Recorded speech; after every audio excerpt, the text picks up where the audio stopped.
2026, Monday, 45 days na po ang ating alagang mga munting halaman. Ito po ang talong, eggplant in English, at sa banyaga wikang Hapon ay naso.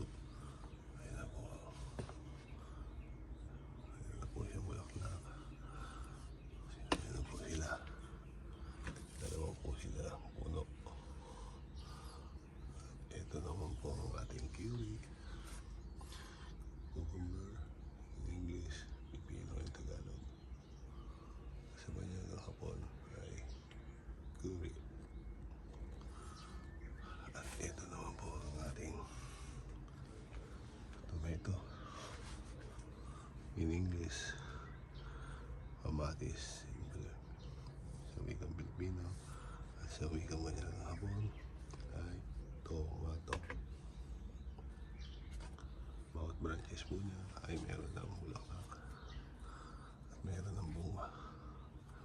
Bali, 4 na puno po itong tanim natin.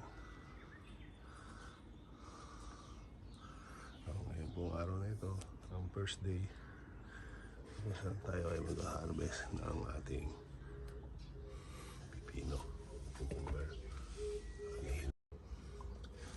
Ngayon po ay anihin natin ang isa sa pipino natin. Ito po, bali po ito ang bubuhanin na natin yan.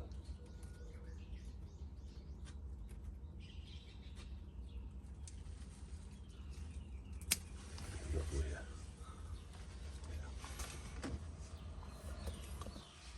Ang isa po ay ititira pa muna natin. Bali, ito po ang unang harvest natin. Quality po ay very good.